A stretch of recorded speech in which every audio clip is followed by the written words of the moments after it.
वो आज मैं आप लोगों को यज्ञ के विषय में बताना चाहता हूं। यज्ञ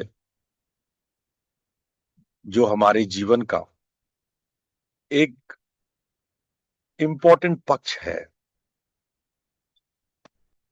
आप जाने अनजाने में भी यज्ञ करते हैं। आपको पता हो या ना हो, आपके श्वास प्रश्वास में यज्ञ है। आप जब यज्ञ करते हैं तो यज्ञ आपके शरीर को स्वास्थ्य प्रदान करता है।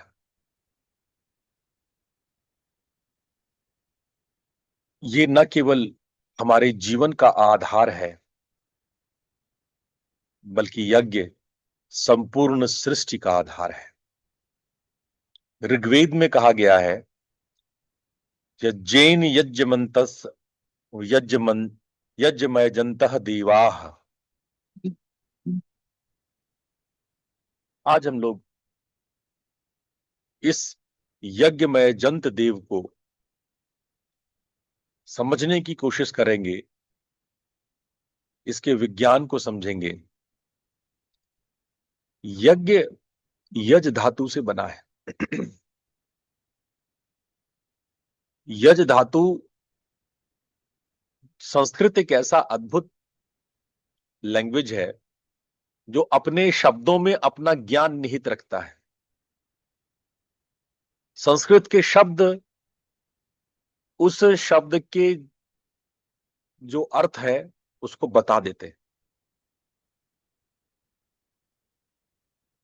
और जब मैं कह रहा हूं कि यज धातु से बना है, तो आइए यज धातु को समझते हैं। देवान यजति दातव्यम और संगीतीकरणम, ये यज धातु का अर्थ है। यज का अर्थ है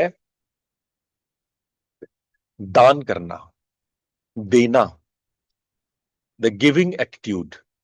जब आप अपने भाव किसी को प्रदान करते हो, अपना प्यार अपने बच्चों को देते हो, अपने बंधु बांधवों को देते हो, अपने मित्रों को देते हो, पड़ोसियों को देते हो, तो ये यज्ञ है।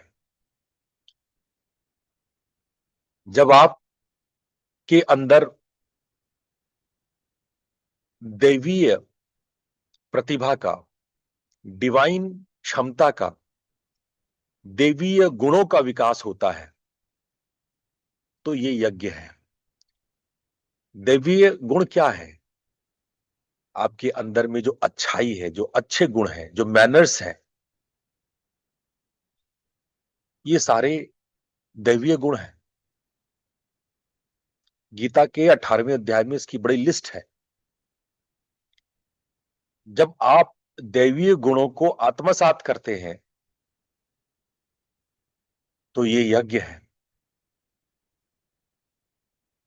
और जब इसीलिए इसको देवान यजति, देवान यजति मतलब क्या? आपका जब दैवीय गुणों को आत्मसात करते हैं,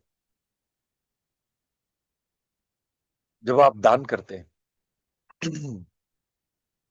संगति करणम, जब आप अपने भीतर अपनी आत्मा से मिलते हैं, अपने प्राणों को जानते हैं, आप स्वयं का साक्षात्कार करते हैं, आप स्वयं को प्राप्त होते हैं, तो ये भी यज्ञ है। भगवत गीता ने यज्ञ का कारण बताया। यज्ञार्थात कर्मो कर्मणोन्त्र लोकोयं कर्म बंधनः। यज्ञ के लिए किया गया कर्म आपको मुक्त करता है सभी बंधनों से।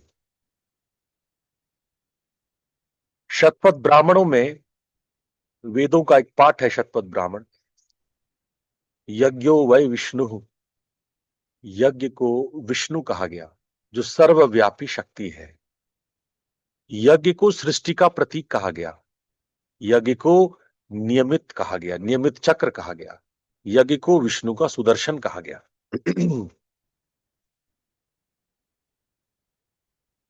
यज्ञ के लिए 3 चीजें होनी चाहिए।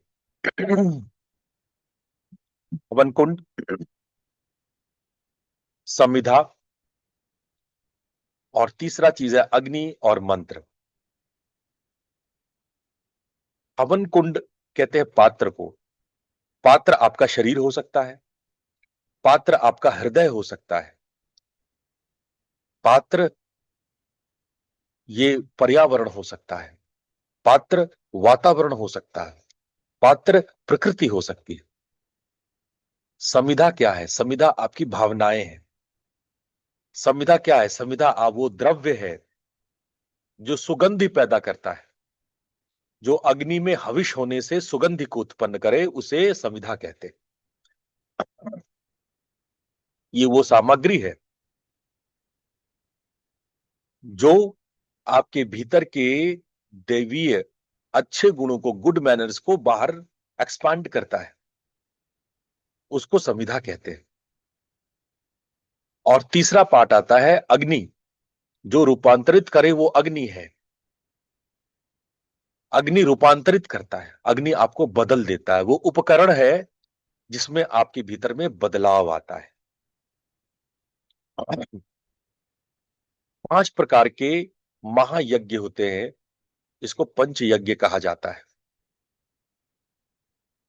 सनातन धर्म ने हमें सिखाया कि हर एक व्यक्ति को, हर एक गृहस्थ को नित्य रोज प्रतिदिन ये पंच यज्ञ करना चाहिए।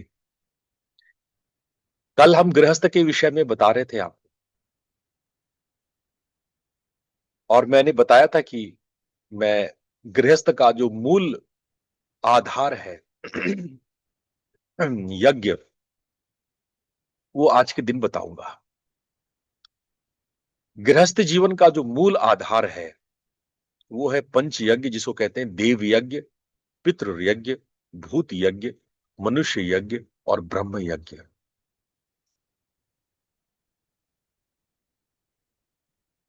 ये बहुत महत्वपूर्ण है। हम इस प्रकार से अपने भीतर के ऋण से मुक्त होते हैं। आप जब पैदा लेते हो तो पैदा लेते ही ये 5 प्रकार के ऋणों से बंधे हुए पैदा लेते हो। जब आप अपने माता पिता की सेवा करते हैं तो वो पितृ यज्ञ कहलाता है। माता पिता पूर्वजों के लिए जो यज्ञ की जाती है, जिसकी वजह से आपका ये शरीर, आपको ये डीएनए मिला, आपको ये जीन्स मिली, चेहरे का आकार मिला। आपका चेहरा आपके पिता पितामह से मिलता है, आपके चेहरे का रंग आपके पिता पितामह से मिलता है। आपको जो ये शरीर मिला, उस शरीर के बदले हम क्या दे सकते हैं अपने माता पिता को, अपने पूर्वजों को? तो वो जो सेवा करते हैं, जब आप माता पिता की सेवा करते हैं तो उसको कहा जाता है पितृ यज्ञ। और ये गृहस्थों के लिए अनिवार्य है। दूसरा है देव यज्ञ। हम केवल शरीर नहीं है, हमारे अंदर अच्छे गुण हैं, और हमारे अंदर जो अच्छे गुण हैं, जो अच्छे संस्कार हैं, और इनसे जुड़े हुए प्रकृति में जो तत्व है, जिसको हम लोग देवता कहते हैं, उनके लिए आहूत करना, उनके लिए कुछ सेवा करना, अपने अच्छे गुणों को विकसित करना, प्रकृति से जुड़ना, ये देव यज्ञ कहलाता है। जब आप पौधा लगाते हैं तो ये देव यज्ञ है। जब आप नदी नाले साफ करते हैं तो ये देव यज्ञ है। केवल देवताओं के नाम पे अग्नि में आहूत करना देव यज्ञ नहीं है। जब आप प्रकृति की सेवा करते हैं तो ये भी देव यज्ञ है। प्रकृति के गुण आप में आरूढ़ होते हैं, आप प्राकृतिक गुणों वाले हो जाते हैं।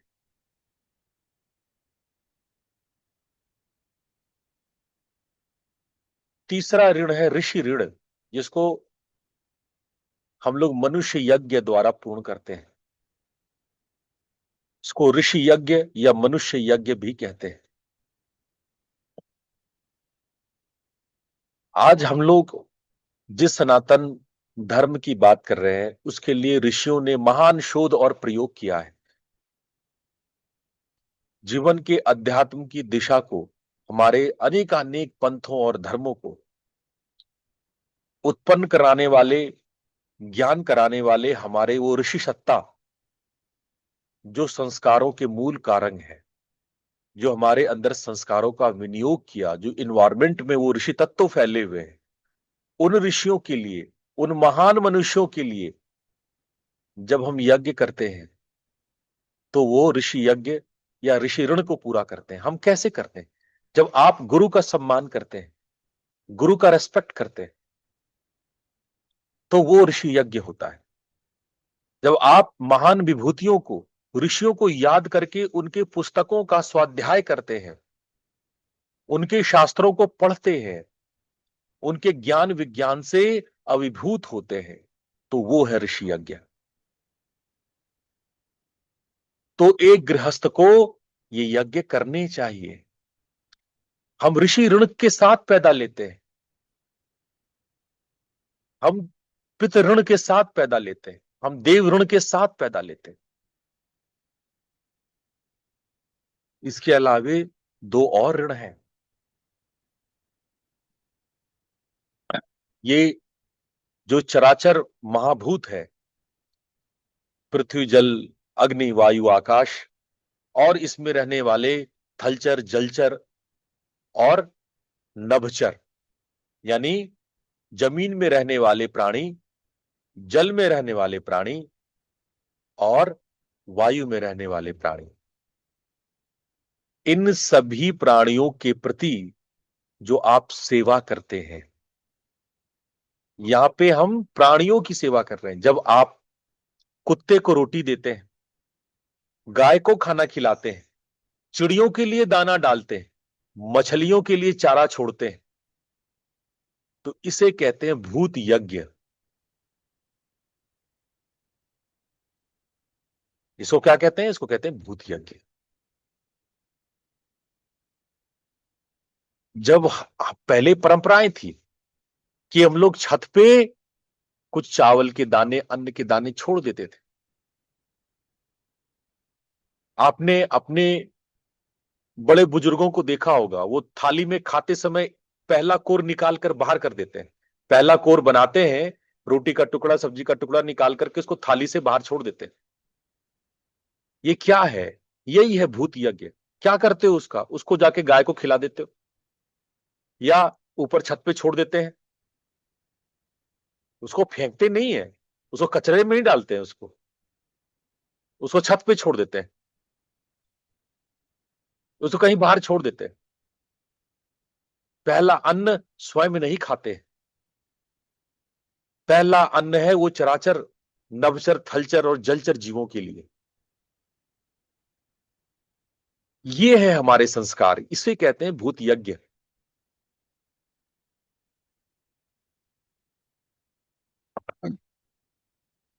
और अंतिम यज्ञ आत्मा के लिए है। हम ब्रह्म ऋण के साथ पैदा लेते हैं और ब्रह्म ऋण को पूरा करने के लिए हमें ब्रह्म यज्ञ करना पड़ता है। ब्रह्म ऋण क्या है? आपकी आत्मा बंधन में है, आप मुक्त नहीं हो, आप मोक्ष पद पे नहीं हो, आपको मुक्त होना था। आप तो उस असीम परमात्मा के अंश हो जो अब भूल गए हो, भटके हुए देवता हो। जब आप अपनी आत्मा को मुक्ति के लिए अग्रसर करते हैं, आध्यात्मिक ध्यान साधना करते हैं, तो इसको कहते हैं ब्रह्म यज्ञ। तो ये 5 प्रकार के यज्ञ हरेक गृहस्थों को करना चाहिए।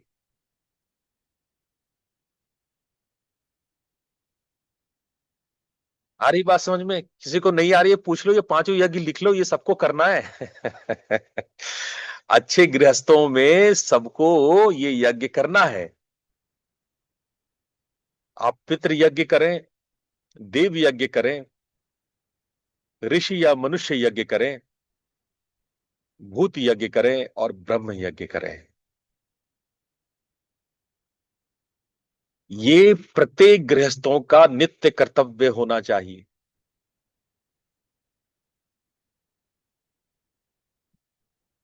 पता है हमारे, और कल मैं सन्यासियों के बारे में कह रहा था, सन्यासी केवल ब्रह्म यज्ञ करते हैं। क्यों सन्यासियों के लिए ब्रह्म यज्ञ है? क्योंकि उनके सारे कर्तव्य कर्म पिछले जन्मों में पूरे हो गए, और ऐसा कोई बिरला ही होता है, कोई अपवाद ही है जो कर्मों से मुक्त है। वैसे लोग सन्यासी होते हैं जो कर्मों से मुक्त हो जाते हैं। वो ढोगी पाखंडी लोगों से नहीं कर, भगोड़ों की बात हम नहीं कर रहे जो घर छोड़ के भाग जाते हैं। वो सन्यास के योग्य नहीं है। सन्यास के लिए योग्य कौन है? जिसके कर्म पूर्ण हो गए हैं, जिसके कर्म पूरे हो गए, उनके लिए केवल ब्रह्म यज्ञ बचता है। केवल वो आत्मा का परिष्कार करते हैं बस। जब आपको अपने जीवन में लगे कि आप अपने सारे कर्मों को पूर्ण कर लिए, तब आपको केवल और केवल ब्रह्म यज्ञ में आ जाना चाहिए, और ऐसा व्यक्ति संन्यास्त होता है। यज्ञ एक श्रेष्ठतम कर्म है। आप यज्ञ कर्म करते हैं, आप अपने पिछले जन्मों के समस्त जन्मों के संचित कर्म से छूट जाते हैं, उनके बंधनों से मुक्त हो जाते हैं, ऐसा भगवत गीता कहता है। यानी अगर आप इसको सारांश में मैं कहूं, तो जो कुछ भी श्रेष्ठ उद्देश्य से किया जाए वह यज्ञ है। इसीलिए यज्ञ में कई प्रकार लोगों ने बनाया, श्रम यज्ञ, विद्या यज्ञ, सेवा यज्ञ, प्रेम यज्ञ। कोई भी यज्ञ जो श्रेष्ठ उद्देश्य से करते हैं आप, वो यज्ञ कहलाता है। अगर हम यज्ञ को डिवाइड करें, तो वैदिक यज्ञ के प्रकार के हिसाब से, जो उसके अनुष्ठान के तरीके के हिसाब से अगर हम डिवाइड करें, तो वैदिक यज्ञ 7 प्रकार के हैं। अग्निहोत्र, 10 पूर्णमास, चातुर्मास, पशु याज्ञ, सोम याज्ञ, अश्वमेध और राजसूय। ये 7 प्रकार के यज्ञ हैं। वेदों ने यज्ञ के नियम के हिसाब से, अनुष्ठान के हिसाब से ये 7 प्रकार के यज्ञ बताए। अग्निहोत्र जो हम सूर्योदय और सूर्यास्त के समय करते हैं। 10 पूर्णमास ये हम जेठ और आषाढ़ छोड़ करके पूरे 10 महीने करते हैं। चातुर्मासा ये सब जानते हैं, 4 महीने का जो हम उपासना, साधना, आराधना के साथ यज्ञ करते हैं। कुछ पशु याग होते हैं जिसमें हम पशुओं के साथ पशुओं के उत्थान के लिए यज्ञ करते हैं। और याद रखना, जब मैं पशु यज्ञ कह रहा हूं या अश्वमेघ यज्ञ कह रहा हूं, गौमेघ यज्ञ कह रहा हूं, तो बहुत लोग कंफ्यूज हो जाते हैं कि ये पशुओं की बलि बलि नहीं है। अभी मैं आऊंगा इस विषय पे। बहुत लोगों ने यज्ञ की आलोचना करी और यज्ञ को बलि बताया। पहली बात तो बलि शब्द का अर्थ ही लोगों को नहीं पता है। बलि शब्द का अर्थ होता है दान देना, समर्पण करना। जैसे बलिदान, जैसे बोलते हैं मैं बलि बलि जाऊं, ये शब्द बलि एक राजा थे जिन्होंने वामन अवतार के समय में अपना सर्वस्व भगवान विष्णु को सौंप दिया। बलि भले ही राक्षस कुल के थे, लेकिन उनको देवताओं की उपाधि प्राप्त है। बलि का अर्थ होता है जब आप अपने प्रेम समर्पण में पूरी तरह से सरेंडर हो जाते हैं, अपने आप को अर्पित करते हैं, वही बलि है। यहां पे कुछ छद्म पाखंडी लोग बलि के नाम पे पशु हत्या करते हैं। मैं पशु हत्या की बात नहीं कर रहा हूं, मैं पशु हत्या का विरोधी हूं। पशु हत्या बलि नहीं है।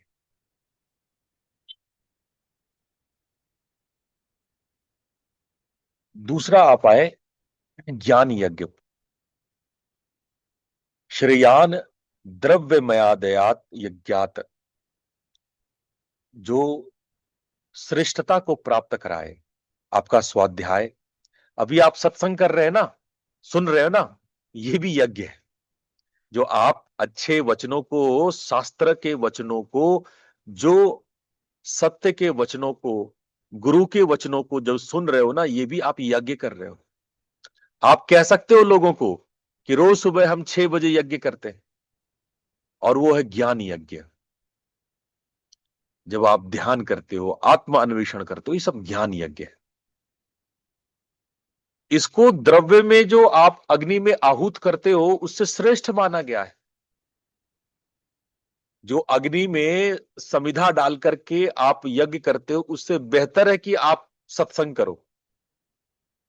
ज्ञान योग को द्रव्य यज्ञ से श्रेष्ठ माना गया है।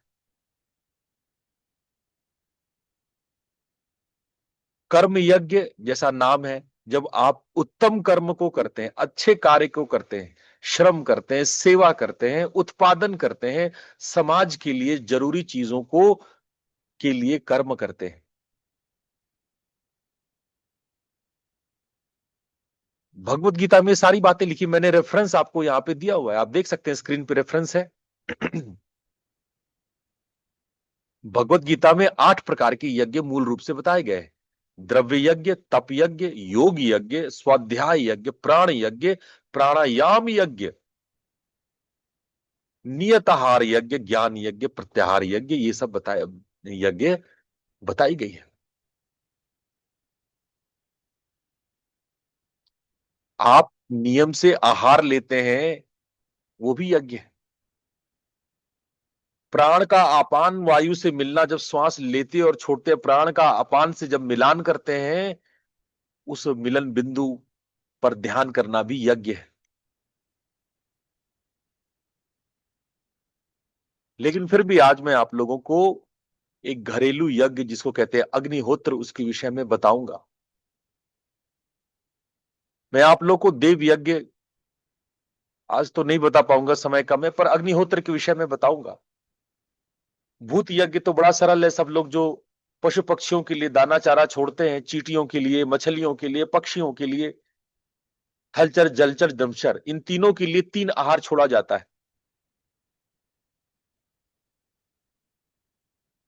तो ये आपका भूत यज्ञ कहलाता है। उसी प्रकार से भावना यज्ञ भी होता है। जब आप किसी को क्षमा कर देते हो, माफ कर देते हो, किसी से माफी मांग लेते हो, किसी को प्रेम भाव से किसी का कल्याण कर देते हो, किसी के प्रति आपके अंदर करुणा आ जाती है, ये सब भाव शुद्धि यज्ञ कहलाता है। अब आइए थोड़ा सा इसका वैज्ञानिक विश्लेषण देख लेते हैं। जब आप हवन करते हैं तो वायु की शुद्धि होती है। जब समिधा, घी और जो सामग्री है, समिधा मतलब वो लकड़ियां, समिधा जो लोग नहीं समझते मैं बता दूं, वो आम की लकड़ी हो सकती है, बहुत सारी लकड़ियां। साउथ में कटहल की लकड़ी बहुत अच्छी मानते हैं। साउथ इंडिया में कटहल की लकड़ी को बड़ी शुद्ध, आम से भी शुद्ध मानते हैं बोल। तो चंदन की लकड़ी, जिस प्रकार का यज्ञ है उस प्रकार की संविधा यूज होती है। तो जब हम ये तीनों चीज समिधा घी और सामग्री को जब हम जलाते हैं तो क्या होता है, फेनोल, इंडोल और इथाइलिन ग्लाइकोल उत्पन्न होता है। ये 3 ऐसे केमिकल उत्पन्न होते हैं जो शक्तिशाली जर्मिसाइड्स हैं और 99% बैक्टीरिया को खत्म करते हैं। मैंने भारत में अनेक प्रयोग किए हैं, भारत क्या विश्व में। मैं आपको बताऊं, जब कोरोना हुआ था फर्स्ट फेज में, तो मैं साउथ कोरिया में था और साउथ कोरिया के इक्सान सिटी में वहां के मेयर मेरे बड़े अच्छे मित्र हैं। उनकी मदद से मैंने इक्सान में यज्ञ किया था और इतिहास है कि यज्ञ करने के बाद पूरा विश्व जब कोरोना संक्रमण से ग्रसित था, इक्सान में एक पेशेंट भी बीमार नहीं हुआ। एक बार यज्ञ करते हैं उसका प्रभाव 15 किलोमीटर दूर तक फैलता है। मैंने 4 कोनों पर, उस शहर के 4 कोनों पर यज्ञ करवाया और आज तक वो शहर कोरोना के बीमारी से बचा रहा। भारत सरकार ने मुझे बुलाया। मैं जब इंडिया आया तो इंडिया में मैंने लगभग दर्जन भर प्रयोग किए और ये प्रूव हुआ कि जो पैथोजेंस हैं, जो कीटाणु हैं, जो विषाणु हैं, जो बैक्टीरियाज हैं, जो वायरस हैं, वो यज्ञ करने से मर जाते हैं, नष्ट हो जाते हैं।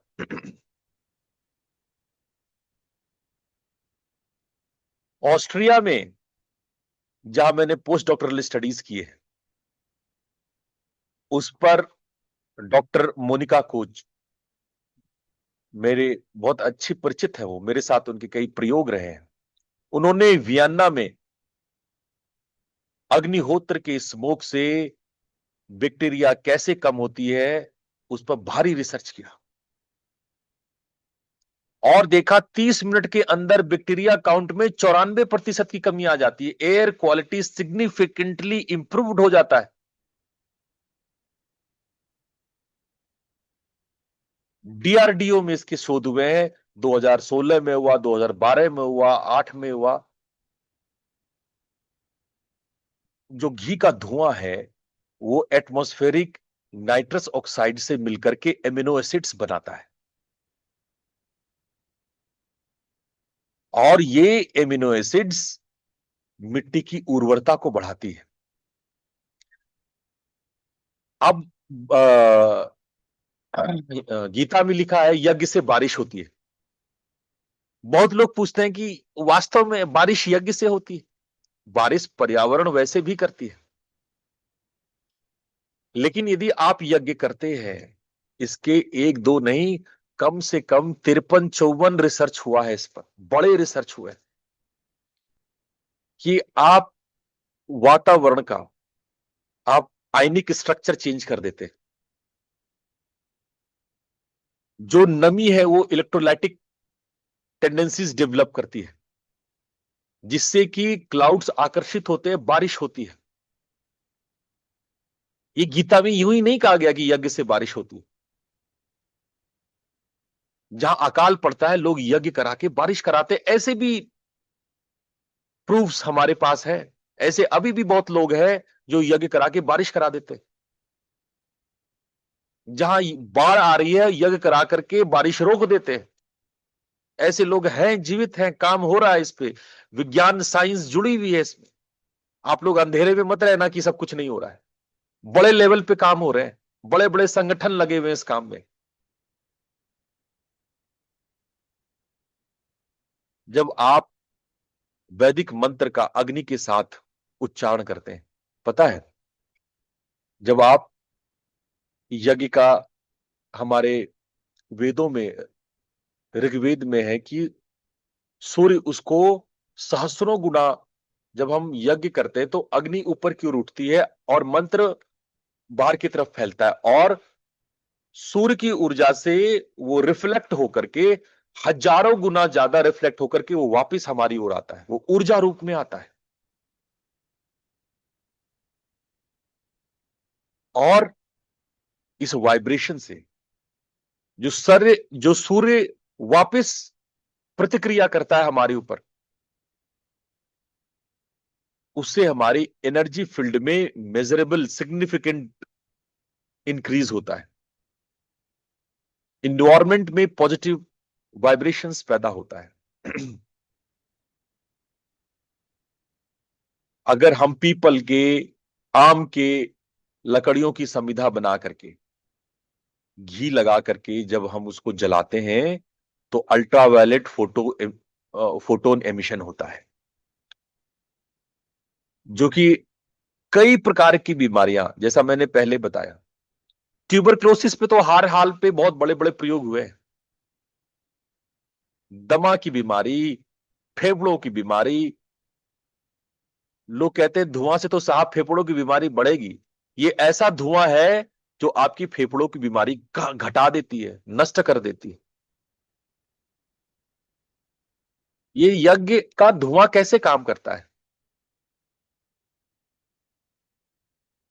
एक होता है इंट्रावेनस इंजेक्शन। इंट्रावेनस इंजेक्शन होता है कि सुई को आपके किसी खास नस में सीधे इंजेक्ट कर दिया गया और उसमें जो भी केमिकल डालना है वो केमिकल चला जाता है। एक होती है ऑस्मोसिस की क्रिया।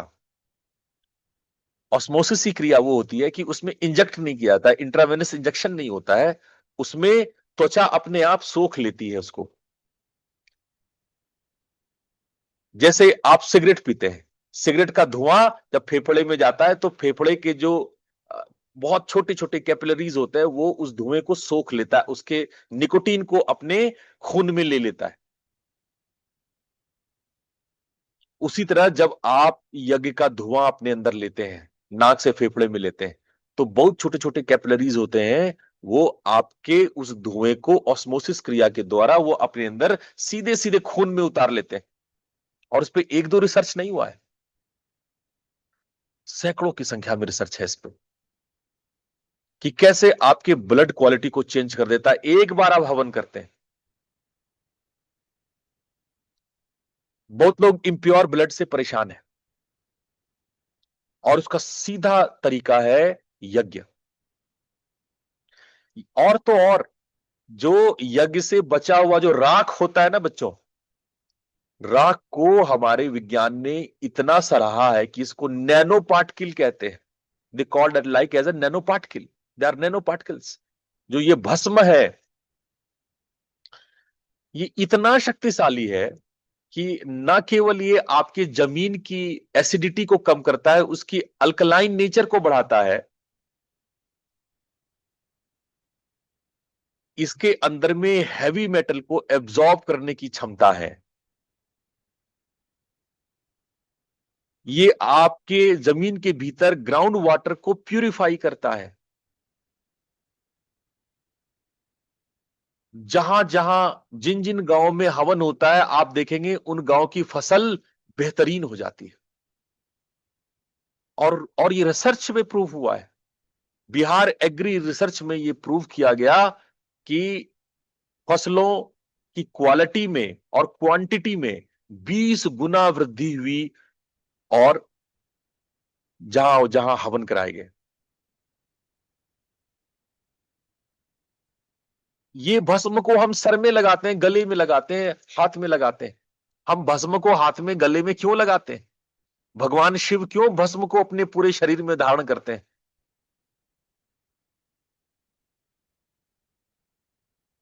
भस्म को धारण करने से आपके भीतर की विजातीय द्रव्य, आपके भीतर के अंदर, आपके शरीर के भीतर जो विजातीय द्रव्य है वो डिटॉक्स होता है। जितने टॉक्सिक पदार्थ अमा आपके शरीर में है वो भस्म धारण करने से वो दूर हो जाता है। एक बार मैं स्वामी सत्यानंद जी के साथ उनके एक यज्ञ में था, तो स्वामी जी ने भस्म का टीका लगाने के लिए हमको खड़े किए थे। अब मैं सबको लगाता जाता था, तो वो उधर से टहलते हुए आए और कहते हैं, बेटा ये क्या कर रहे हो? ये भस्म है, ये कोई चंदन थोड़ी है कि तुम इसको टीका लगा रहे हो। लाओ बताते हैं भस्म कैसे है। ऐसे मुट्ठी में उन्होंने ऐसे हाथ में लिया, ये पूरा मेरे माथे, अपने माथे, मेरे माथे, ऐसे ऐसे करके भर दिया। फिर एक और लिया, ये गले में, ये यहां से यहां, ये यहां से यहां, ऐसे लगाया। तीसरा हाथ लिया, ये यहां, ये यहां, बोले ऐसे लगाते हैं भस्म। भस्म चंदन नहीं है ना कि माँ के माथे पे जैसे मैं चंदन लगाता हूं, आप भ्रू मध्य पे लगा दिए। भस्म धारणम कपड़ों की तरह, जैसे पूरे त्वचा में भस्म से, लोग भस्म से नहाते हैं, आपको पता नहीं है। बहुत सारे नेचुरोपैथी इलाज में आपको पहले पूरे भस्म से शरीर में लपेटा जाता है, पूरे पूरे शरीर में, उसके बाद स्नान कराई जाती है। नाना प्रकार के चर्म रोग दूर होते हैं।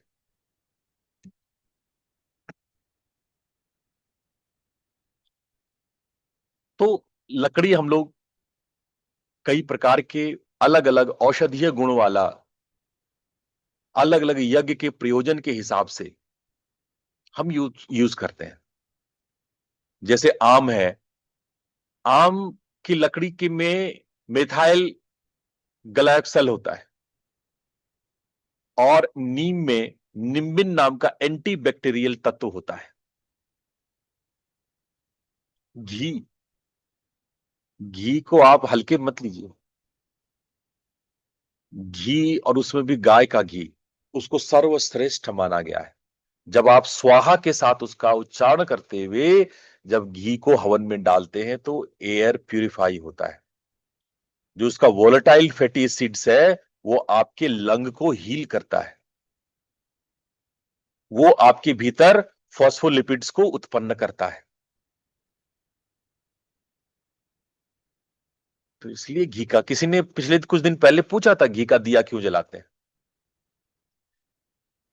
घी पूरे वातावरण पर परिष्कार है, पूरे वातावरण को शुद्ध करता है। और जब आप हवन सामग्री में तिल को, जौ को, चावल को, गुड़ को मिला करके, कुछ हर्ब्स को, जैसे ब्राह्मी, जटामांसी, बहुत सारे हर्ब्स होते हैं, उसको मिला के अगर आप बनाते हैं तो ये आपके भीतर रोग प्रतिरोधक क्षमता को उत्पन्न करता है, आपकी इम्यून सिस्टम को डेवलप करता है। और हवन सामग्री में हम क्या मिलाते हैं? तुलसी है, गुग्गुल है, लोबान है, कपूर है, जायफल है, दालचीनी है, अजवाइन है, सौंठ है। ये जो किचन के मसाले हैं ना, वो सारे रहते हैं आपके हवन, आप बाजार से खरीद के ले आते हो। अब मुझे नहीं पता किस कंपनी में ये सारी चीजें होती हैं, कौन ईमानदारी से ये सारी चीजें मिलाते हैं। अगर आपको नहीं पता है तो इन सब को वैसे ही आप मिला लीजिए। यही है हवन सामग्री। इसमें जड़ी बूटियां होती है, अश्वगंधा, ब्राह्मी, शतावरी, मुलेठी, आंवला, इस तरह की जो है इसमें जड़ी बूटियां होती हैं। और क्या यूज किया जाता है? उपले, जो आपके कंडे, गोबर के कंडे हैं, गोइठे हैं, ये अद्भुत है। घी और गोइठा का आपस में मिलन, ये मीथेन और कार्बन डाइऑक्साइड का कंट्रोल्ड बर्न उत्पन्न करता है।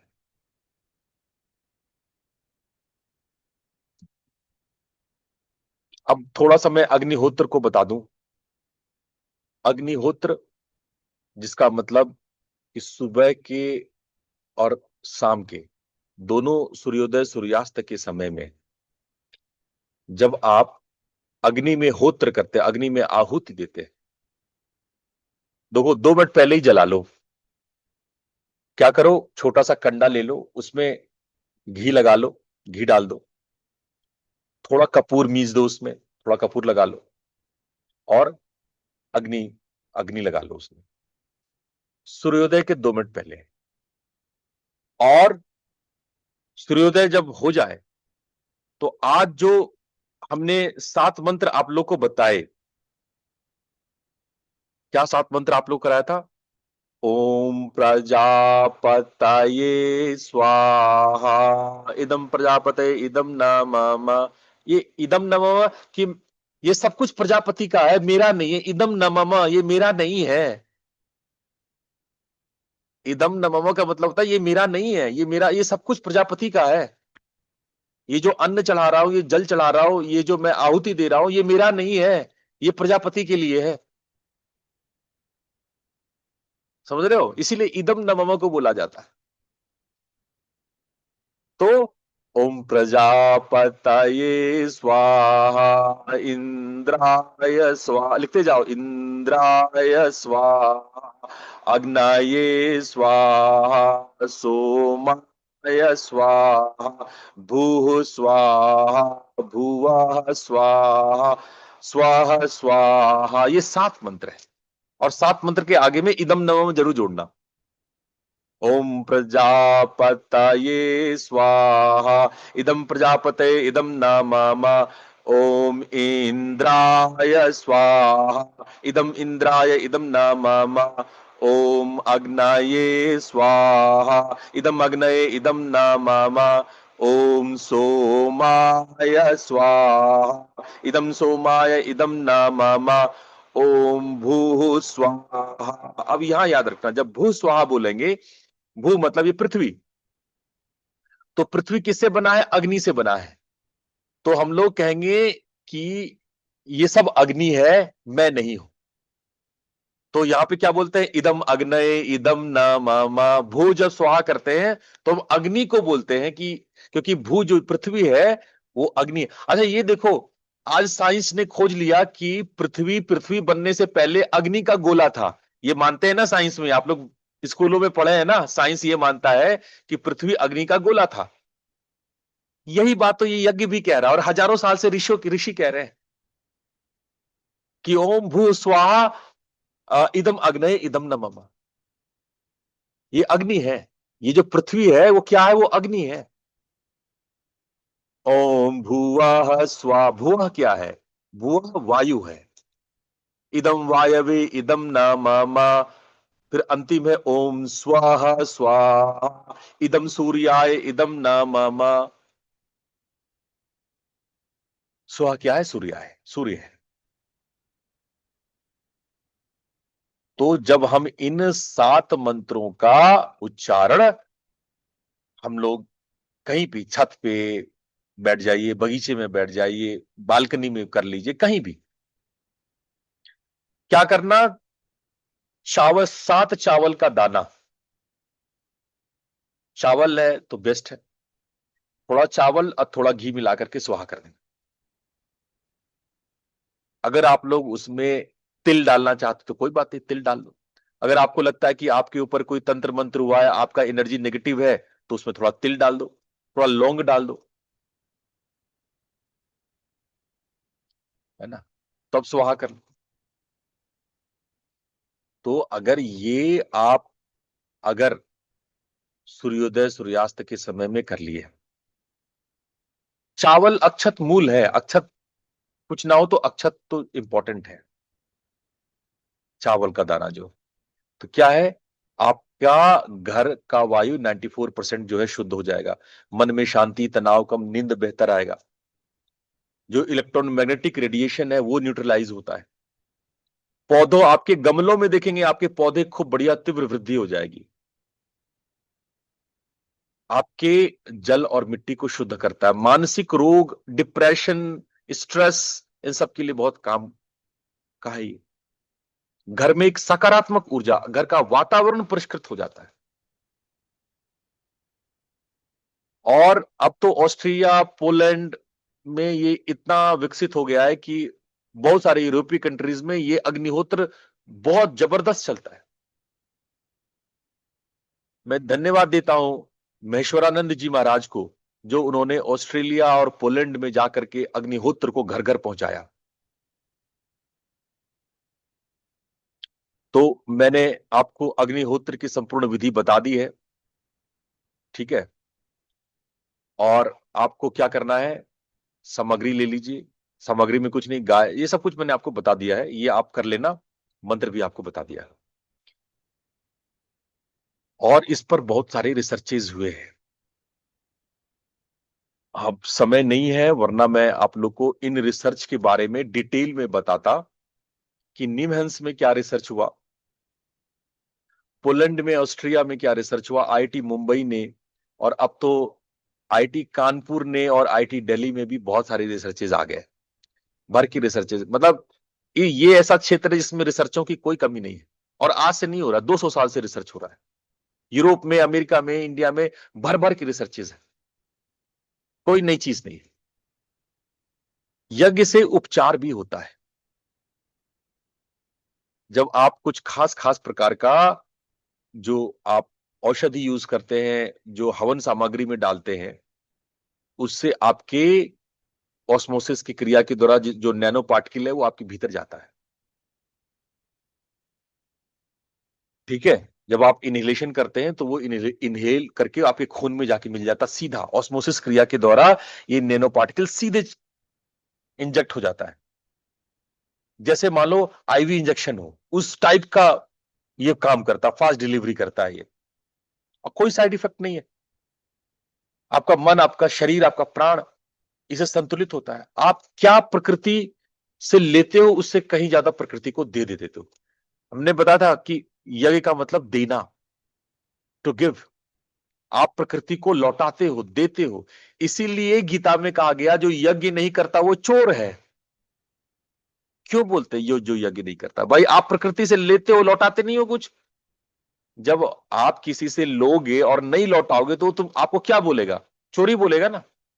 आप प्रकृति से इतना कुछ लेते हो, क्या लौटाते हो प्रकृति को? क्या देते हो प्रकृति को? यज्ञ देते। यज्ञ का मतलब है देना, गिव। आप प्रकृति को लौटाते हो।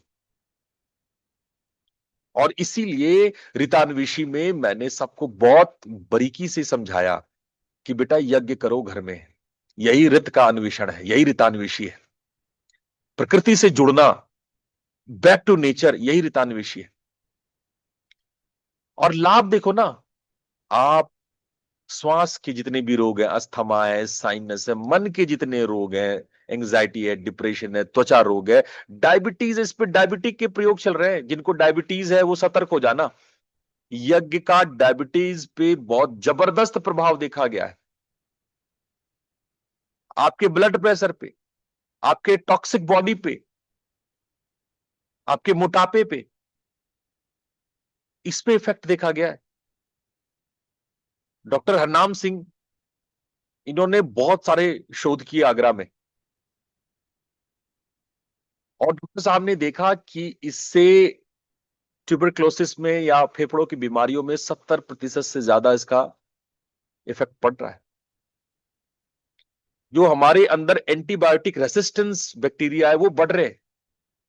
और जो फेनल स्मोक है वो आपके दमा के रोग को जड़ से ठीक कर देता है।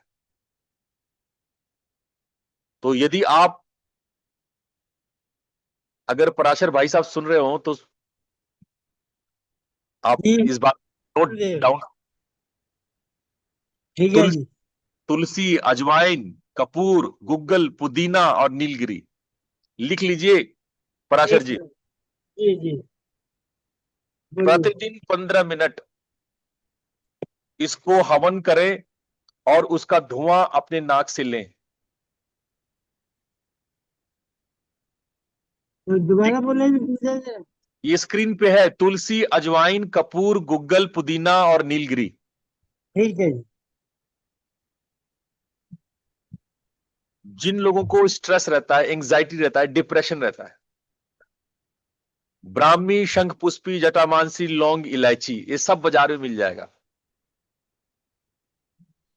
है ना। जो लोग, या आपके घर में किसी को डिप्रेशन हो रखा है, कोई एंजाइटी है, कोई स्ट्रेस सिंड्रोम है, जिसको त्वचा की बीमारियां हैं, फोड़े फुंसियां भरे हुए हैं, नीम, हल्दी, चंदन, मजिष्ठा और दारू हल्दी, ये ला, है ना। बहुत लोग को फुंसियां मुहासे, पीठ में, शरीर में भरे रहते हैं, क्योंकि ये रक्त विकार कहलाता है। आपका पित्त बहुत ज्यादा बढ़ा हुआ रहता है तो रक्त विकृत हो जाता है।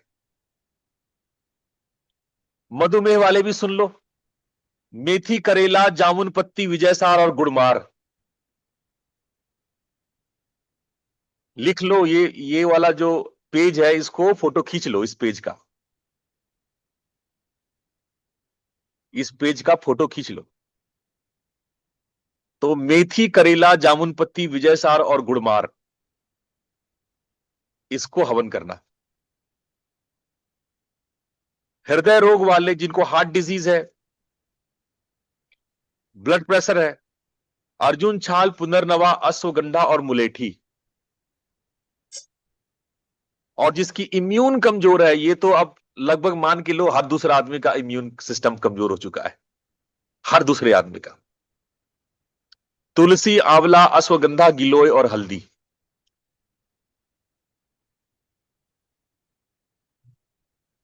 ये आप रोग के अनुसार अपनी सामग्री खुद बना लो और प्रयोग करके देखो। मेरी बात ऐसे मत मान लेना कि गुरुजी बोल रहे हैं, प्रयोग करो। और हजारों वर्षों से होता आ रही है, मैं नहीं, ये मैंने नहीं लिखा है ये बातें, ये मैं लिख करके अपने मन से नहीं दे रहा हूं आपको, ये हजारों वर्षों की परंपरा है। ठीक है। अब मैं चलते चलते आप लोगों को बता दूं कि जब आप अग्नि का ध्यान करते हैं, अग्नि को, लौ को ध्यान करते हैं, एक हवन, एक प्रोसेस था जब हम अशरीरी लोगों से संपर्क कर लेते थे। यक्ष, गंधर्व, देवता, प्रेत, इन सबों से संपर्क हम अग्नि के माध्यम से करते थे। अभी भी लोग करते हैं, जिन लोगों को आता है वो करते हैं। तो हम अग्नि के माध्यम से अशरीरी देवी देवताओं से हम लोग संवाद कर सकते हैं, और ये हमारे ऋषियों ने जाना। जो मंत्र की ध्वनि है और अग्नि की उष्मा, अग्नि की जो गर्माहट है, वो कहीं ना कहीं आपको अशरीरियों से संपर्क करना, और जो लोग होलिस्टिक हीलिंग, रेकी हीलिंग, प्राण विद्या का प्रयोग सीखना चाहते हैं, उनके लिए भी ये आवश्यक है। और जब भी आप हवन करें तो समर्पण भाव से करें, इसीलिए इदम नमम बोला जाता है, ये मेरा नहीं है। हर आहुति में हम अहंकार का विसर्जन करते हैं। इसके बायोफिला इफेक्ट है, बहुत सारे इफेक्ट है, मैं, समय अभाव है, मैं 1 घंटे में यज्ञ की सारी महिमा नहीं बता सकता। लेकिन फिर भी आप ये जान लो कि अगर सामूहिक रूप से यज्ञ करते हैं तो ज्यादा फायदा होता है। और ये एक ऐसा आयन, नेगेटिव आयन उत्पन्न करता है जो प्रकृति को अपने व्यवहार में सुविधा उत्पन्न करता है, वार्षिक बारिश उत्पन्न करता है, नमी उत्पन्न करता है। यज्ञ का पर्यावरण से सीधा सीधा संबंध है। एयर प्यूरिफिकेशन की बात हो, क्लाउड सीडिंग की बात हो, मृदा शुद्धि की बात हो, जल शुद्धि की बात हो, इन सबों में यज्ञ के प्रयोग आज के डेट में बड़े बड़े आईआईटी के छात्र, आईआईटी के इंस्टीट्यूशंस कर रही है। अब इस भ्रम में मत रहना कि ये सब मिथक है, ये सब पुराने लोग करते थे, इस भ्रम में मत रह जाना। पूरी देश, पूरी दुनिया के, अमेरिका और यूरोप के बड़े बड़े साइंटिस्ट अब इस प्रक्रिया को जान गए, समझ गए, उनके लैब में ये प्रयोग चल रहे हैं। कुछ ओपन चल रहे हैं, कुछ छुप के चल रहे हैं, चल रहे हैं। कहीं ऐसा ना हो कि भारत के बाहर के लोग हवन में इतने पराक्रमी हो जाएं कि हमको उनके यहां जाकर के हवन सीखना पड़े, ऐसी नौबत ना आ जाए। और इसकी संभावना बहुत है। आप कॉस्मिक कनेक्शन क्रिएट करते हो जब हवन करते हो। तो मैं और डिटेल में नहीं जाऊंगा, आज इतना ही बताऊंगा कि यज्ञ से उस कॉस्मिक क्रिएशन को, उस कॉस्मिक कनेक्शन को उत्पन्न कीजिए। यज्ञ को अपने जीवन शैली में जोड़िए, ये आपकी साधना को प्रबल करेगा। आप जो भी साधना कर रहे हैं, नाद साधना कर रहे हैं, भक्ति साधना कर रहे हैं, जो भी साधना कर रहे हैं, उसको वो शक्तिशाली बना देगा। आपकी कामनाओं को पूर्ति करता है। आपकी जो इच्छाएं हैं, कामनाएं हैं, उसकी पूर्ति होती है। कामना पूर्ति का सर्वश्रेष्ठ माध्यम है यज्ञ। और जैसा मैंने बताया स्वास्थ्य के लिए, जैसा मैंने बताया पर्यावरण के लिए, वातावरण के लिए, इन सब चीजों को ध्यान में रख करके यदि आप अपने जीवन में यज्ञ को अपनाते हैं तो सच्चे अर्थों में ऋतान्वेषी है, सच्चे अर्थों में ऋत के खोजी है, सत्य के खोजी है। और खोजी को ही सत्य प्राप्त होता है, जो खोजते नहीं उनको कुछ नहीं मिलता, है ना। तो आज इतना ही। आपके जीवन में यज्ञ उतरे, आपके जीवन में यज्ञ के सभी स्वरूपों का विलय हो, इसी अपेक्षा के साथ आज मैं सत्र यहां पे समाप्त कर रहा हूं।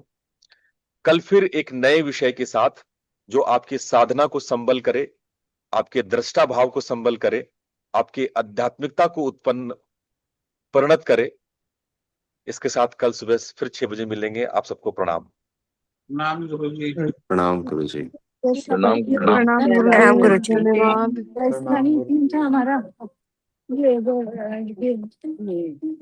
प्रणाम गुरु जी।